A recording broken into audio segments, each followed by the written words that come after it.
Աստվածաշնչյան ընթերցանություն ամեն առավոտ, ապրիլի 17։ Սակայն դուք եկել եք, սրսկման արյանը, որ Աբելի արյունից ավելի լավ բաների մասին է խոսում։ Եբրայեցիներին 12:22 և 24։ Սիրելի ունկնդիր, արդյոք դու եկել ես սրսկման արյանը։ Ես չեմ հարցնում եկել ես դու որևէ ուսմունքի ճանաչման, ինչ-որ ծիսակարգերի հետևելու, ինչ-որ կարողություններ և հմտություններ ձեռք բերելու։ Ես հարցնում եմ, դու եկել ես Հիսուսի արյանը։ Հիսուսի արյունը իրական բարեպաշտության աղբյուրն է։ Եթե դուք իրոք եկել եք Հիսուսի մոտ, հայտնի է, թե դա ինչպես է պատահել։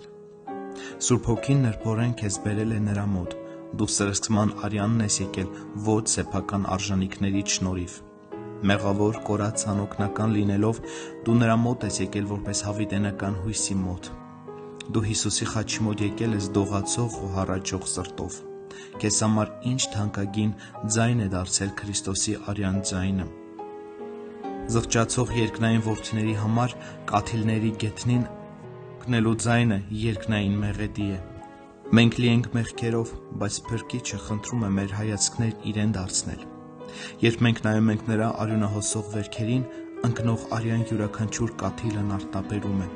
Կատարվեց։ Ես մեղքի վերջը տվեցի։ Ես չխամրող արդարություն եմ բերել։ Այդպիսին է Հիսուսի պատվական արյան քաղցրահնչյուն լեզուն։ Եթե դու եկել ես այդ արյանը մեկ անգամ, ապա կգաս միշտ։ Դու կապրես աչքերդ Հիսուսից չհեռացնելով։ Քո ամբողջ վարքը կորոշվի ոչ թե նրանով, թե ում մոտ ես եկել, այլ նրանով, թե ում մոտ ես գալիս։ Եթե դու երբևէ եկել ես սրսկման արյանը, դու կփափագես ամեն օր գալ։ Նով չի փնտրում ամենօրյա լվացում, երբեք չի սրբվի այդ արյամբ։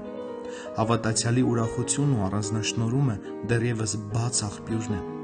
Անցյալի հոգևոր փորձը չի կարող սնել քրիստոնյաներին, միմիայն ամեն օր Հիսուսի մոտ գալն է նրանց ուրախություն ու մխիթարություն բերում։ Եկեք այս առավոտ արյուն քսենք մեր դռների, դրանդիներին և շրջանակներին։ Հագենան գառնուկով, լիովին վստահ լինելով, որ կործանող հրեշտակը կշրջանցի մեզ։